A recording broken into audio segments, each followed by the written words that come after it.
Y en Pulso Geopolítico, hoy el tema central es la relación bilateral entre España y Marruecos y las posibles confrontaciones, las posibles dificultades que pueden surgir en esa relación. Algunos datos para comenzar a hablar con un experto. España es el principal socio comercial del país norteafricano desde hace décadas. Además, casi 900.000 ciudadanos marroquíes están empadronados en nuestro territorio. Marruecos, como España, viene de lidiar con décadas de relativa desinversión militar. Ahora mismo dedica el 4% de su PIB a gasto militar. España dedica el 1,28%, pero este año podría dedicar hasta el 9%, 10.000 millones. Eso se acerca a los 13.000 millones de España en 2023, dada la diferencia que hay en el PIB de cada uno de esos países. Ese 4%, incluso el 10%, estaría por debajo del porcentaje en efectivo que dedica nuestro país.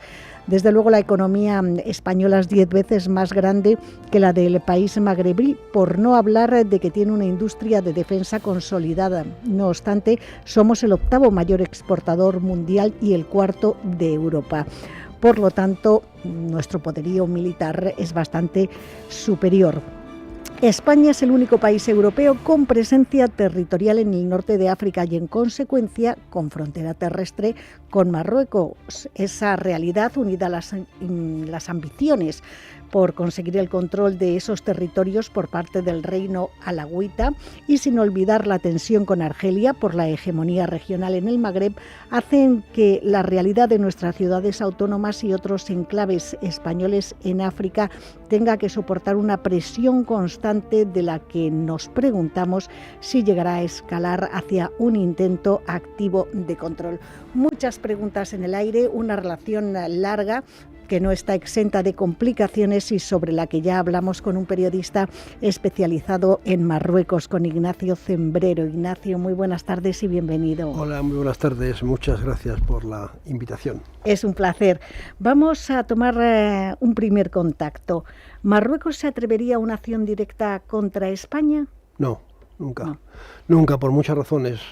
Primero, porque evidentemente hay un gran desequilibrio de las fuerzas, y segundo, porque sabe que tendría el reproche de la comunidad internacional, de la Unión Europea, en fin, nunca se atrevería a dar un paso de esas características. Otra cosa es que desarrolle los que los militares llaman acciones de guerra híbrida, es decir, en determinados momentos se utiliza herramientas como la inmigración irregular para presionar a España, o bien para obtener contrapartidas, o simplemente como operación de castigo, como sucedió en 2021 tras la acogida en España, en un hospital de Logroño, de Brahim Ghali, el líder del Frente Polisario, que estaba enfermo de COVID.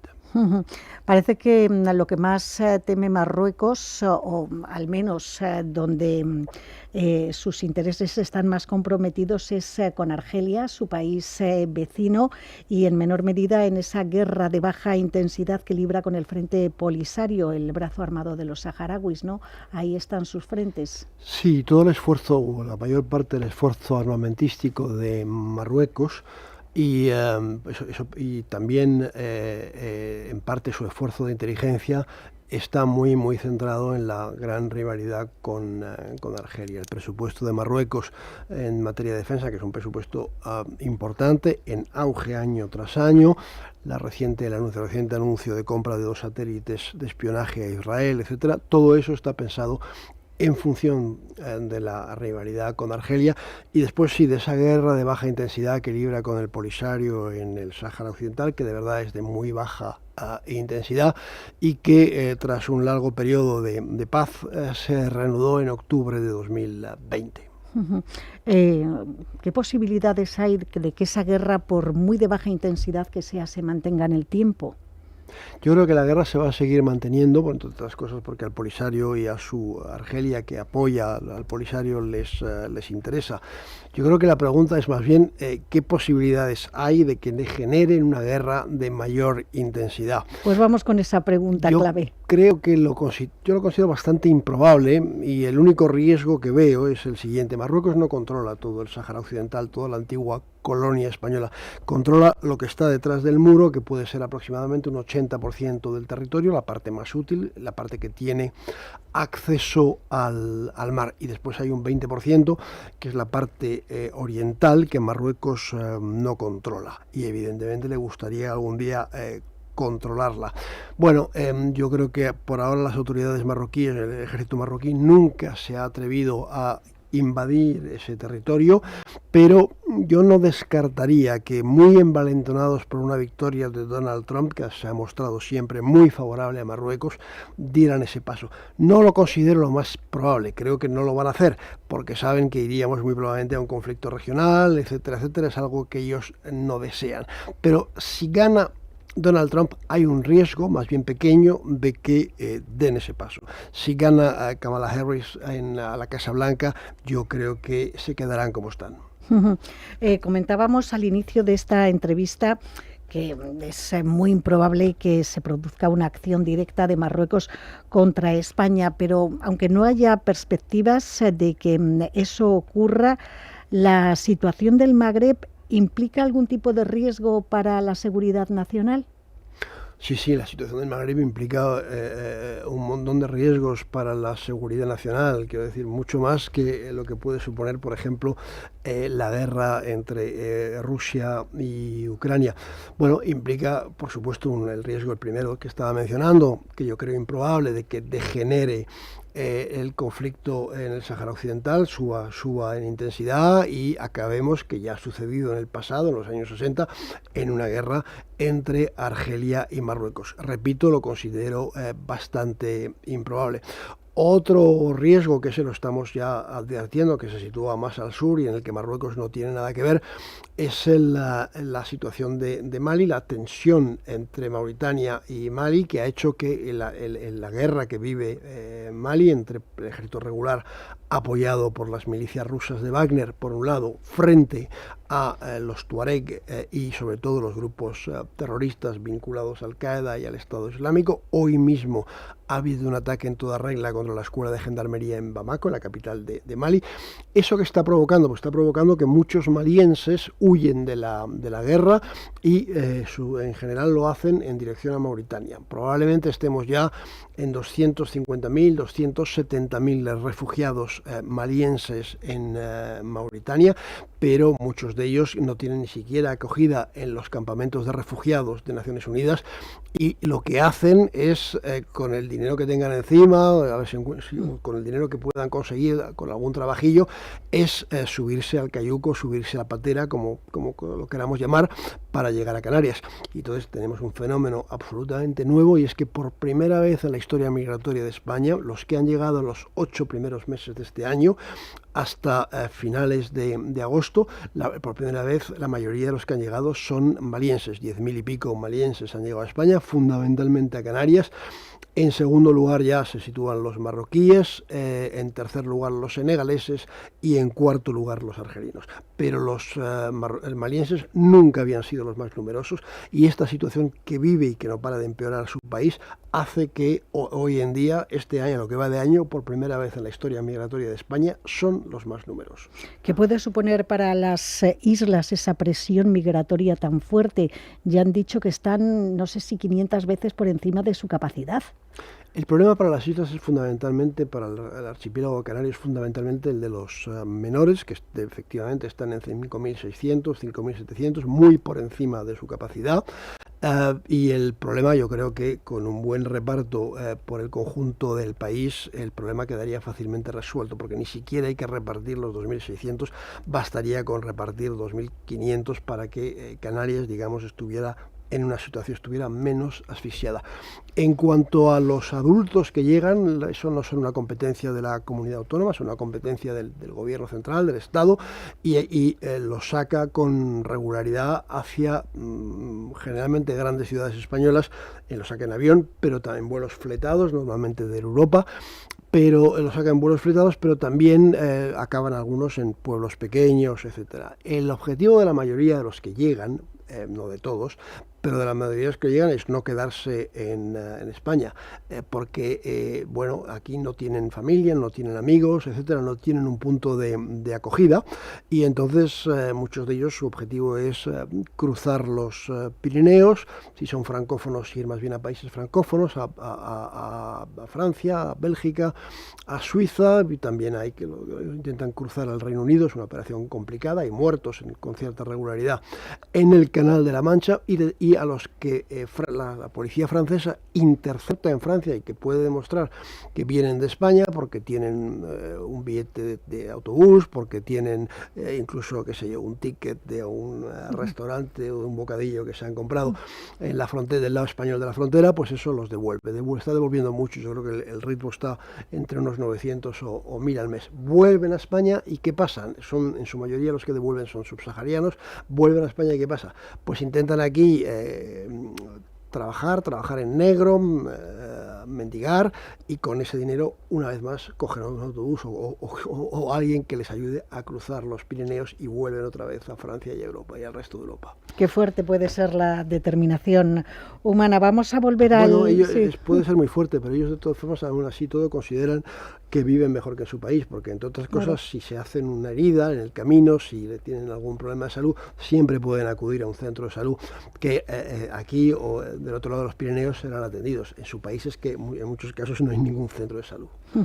Vamos a volver al tema central que nos ocupa, el de las relaciones bilaterales España-Marruecos, en una hipotética invasión en masa de Ceuta y Melilla.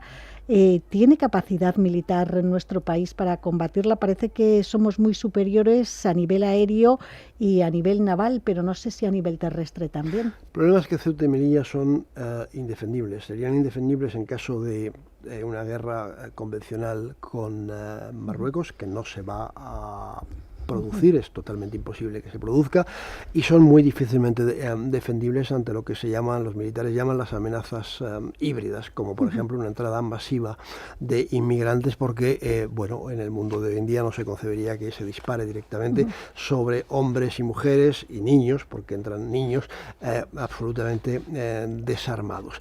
Y ya tuvimos un ejemplo muy claro que fue en mayo de 2021, cuando Marruecos se vengó por la acogida de Brahim Ghali, el líder del Polisario, en el hospital de Logroño, y en 48 horas empujó literalmente a más de unos 10.500 inmigrantes irregulares, la mayoría marroquíes, la quinta parte menores de edad, a entrar en Ceuta, a veces en el caso de los adolescentes o de los niños, con muchos engaños. Ahí está Messi, os está esperando, le vais a ver, le vais a conocer, os vais a hacer fotos con él, Messi, Ronaldo, en fin, otras grandes estrellas del fútbol. Eso con los niños, y con los adultos algunos otros argumentos, y al final pues sí, entraron 10.500 y no había manera de pararles. Es verdad que la gran mayoría de los adultos fueron después, sobre todo los que eran marroquíes, fueron después devueltos. Y lo hemos vuelto a ver este fin de semana con una actitud completamente diferente de Marruecos a la que tuvo en 2021, y es que esta vez sus fuerzas de seguridad se han empeñado a fondo en impedir la entrada en Ceuta, y que yo sepa, a lo largo del fin de semana no entró ninguno, excepto el sábado por la noche, que entraron 2 a nado, pero el resto creo que no entraron, y es decir que el blindaje funcionó, pero el blindaje del lado marroquí, porque del lado español, tal y como está concebida hoy en día, digamos, la defensa de Ceuta, por mucho blindaje y despliegue de fuerzas de seguridad, si llegan cientos o miles de inmigrantes, entrarán. Y en ese cambio de actitud, ¿qué peso tiene la decisión del Ejecutivo de Pedro Sánchez de hacer ese reconocimiento? Creo que fue en 2022, esa carta que mandaba el presidente del Gobierno reconociendo que la solución que imponía Marruecos para el Sáhara era como la más seria, ¿no?, la más coherente.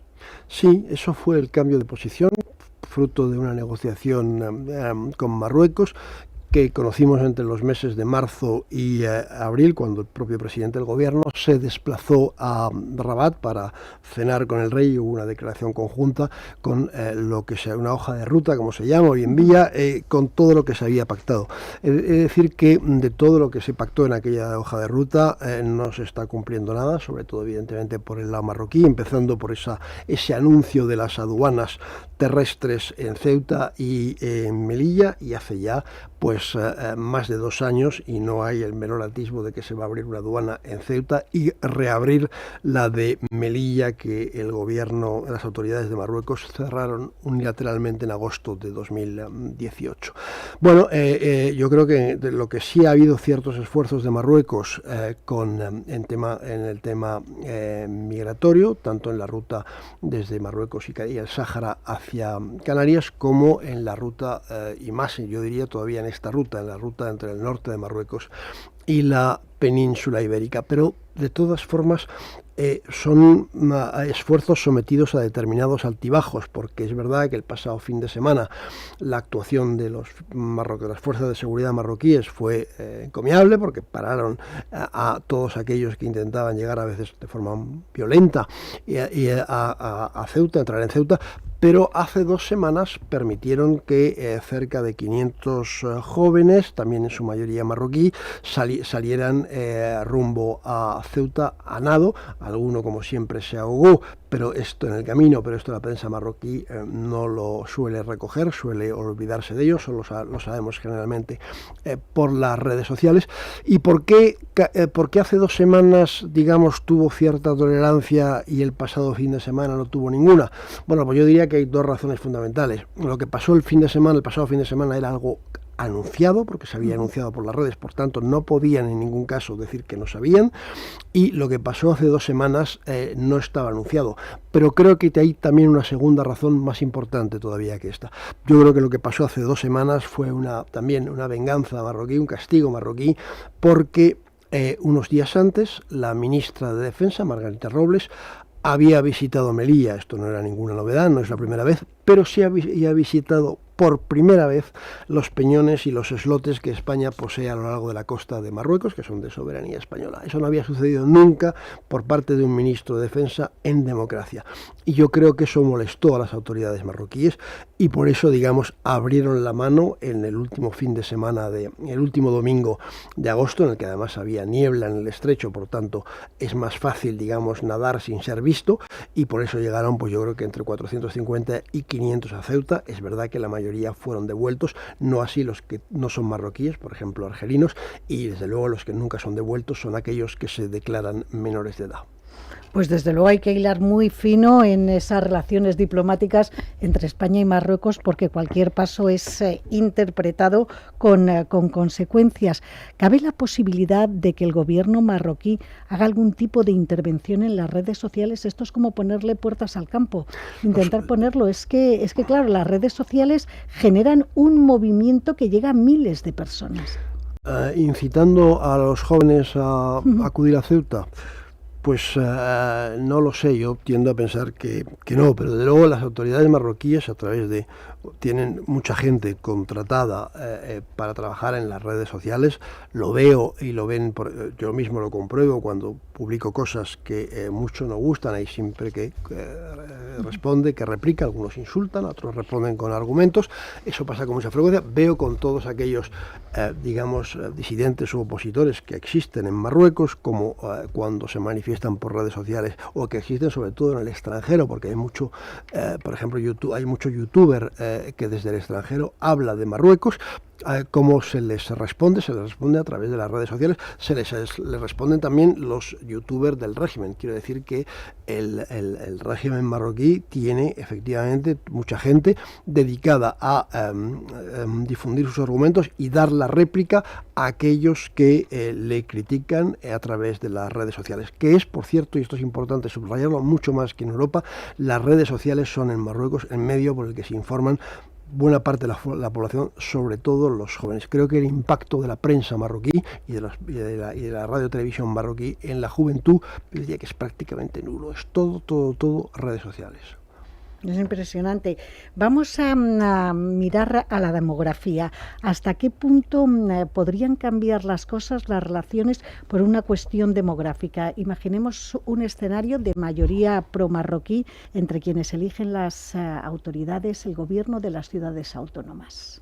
Eso yo creo que primero no va a suceder porque yo no veo, digamos, en las ciudades autónomas a partidos a pro-marroquíes, ni incluso aquellos partidos, digamos, que están integrados o compuestos en su gran mayoría o en su totalidad por musulmanes. Yo no les veo tener una especial sensibilidad. Es verdad que son gente que muchas veces tiene familia del otro lado, etcétera, y que, quizás quiere llegar a un mejor entendimiento con Marruecos. Marruecos hizo hace ya muchos años, en los 80, el intento de crear algún partido que directamente preconizase en Ceuta, sobre todo, pues una colaboración con Marruecos que desembocase primero una etapa de cosoberanía y a la larga en trasladar la soberanía al reino de Marruecos. Esos partidos yo creo que no cosecharon, si no recuerdo mal, más de 150 o 200 votos, es decir, que fracasaron estrepitosamente. La población de Ceuta y la población de Melilla, incluida por supuesto la población musulmana, no quieren ser marroquíes por muchísimas razones, pero y se lo demostraron a Santiago Abascal cuando estuvo en 2021 en Ceuta, manifestándose ante su alojamiento con banderas españolas. No quieren ser marroquíes. No quieren ser marroquíes porque, de otras cosas, es decir, hay un abismo entre tener un pasaporte marroquí y tener un pasaporte español a la hora de viajar por el mundo. Hay un abismo en lo que se refiere a los subsidios, las ayudas sociales, el paro que prácticamente no existe en Marruecos si uno ha dejado de trabajar o ha sido despedido del trabajo. Eso de verdad no quieren. La atención médica, sin ir más lejos.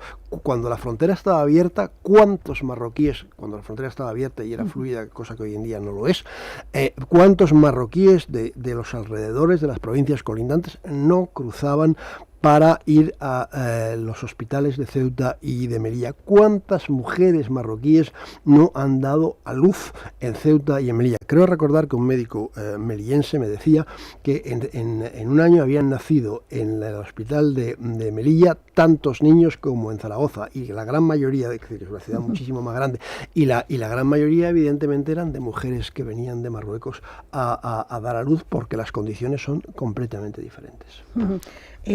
Volviendo a Marruecos, ¿cómo son sus servicios de inteligencia y su diplomacia? ¿Son eficaces? ¿Son buenos? Sí, la diplomacia sin lugar a dudas es buena, es muy buena. Por eso está, digamos, avanzando en lo que se refiere al tema del Sáhara, va conquistando algunos, va avanzando. Es una diplomacia sin lugar a dudas profesional. Yo creo que tiene un problema importante, sin embargo, es que solo tiene un monotema, es lo único que en el fondo le importa, que es el Sáhara Occidental. Y en muchos otros temas pues son absolutamente secundarios o inexistentes. Es una diplomacia del monocultivo, monotemática. Y los servicios de inteligencia habría que, hablar mucho sobre ellos, porque son varios, etcétera, pero bueno, yo creo que deben ser hábiles porque han conseguido, entre otras cosas, pinchar con Pegasus el teléfono del presidente del gobierno, el de la ministra de Defensa, el del ministro Marlaska y el ministro Luis Planas, el de Agricultura, que fue un poco más cuidadoso con su teléfono, estuvieron a punto, pero no lo consiguieron. Y en España, en Francia, en Bélgica y en otros lugares del mundo han pinchado con Pegasus muchos teléfonos. Y ya para terminar, en el último minuto, fíjate tú que, yo no sé si voy a tener temas suficientes, seguiría hablando contigo 2 horas. ¿Cómo va a ser el escenario, el futuro inmediato de las relaciones bilaterales España-Marruecos? ¿Futuro inmediato o medio plazo? Bueno, yo creo que a grandes rasgos va a seguir siendo bueno, entre otras cosas porque hay proyectos en común. El más importante para Marruecos, sin lugar a dudas, es el Mundial de Fútbol, al que España y Portugal, sobre todo España, hicieron el esfuerzo de sumarle. Y yo creo que va a seguir siendo bueno. Mientras estén los socialistas, sin lugar a duda, en el gobierno, quiero decir, sin lugar a duda van a ser buenos. Y yo no creo que cambie mucho con una llegada del Partido Popular. Pero es verdad que la derecha en Marruecos, la derecha española, inspira desconfianza. En Marruecos es posible que haya una etapa con Núñez Feijóo de presidente del gobierno menos cálida, digamos, pero yo creo que la relación seguirá siendo buena. Pues aquí terminamos. Podríamos seguir hablando porque el tema da para mucho. Ignacio Cembrero, periodista especializado en Marruecos. Me ha encantado hablar contigo, que nos contaras tantas cosas y espero que podamos vernos en este pulso geopolítico en alguna otra ocasión. Muchas gracias. Gracias a vosotros, ha sido un placer.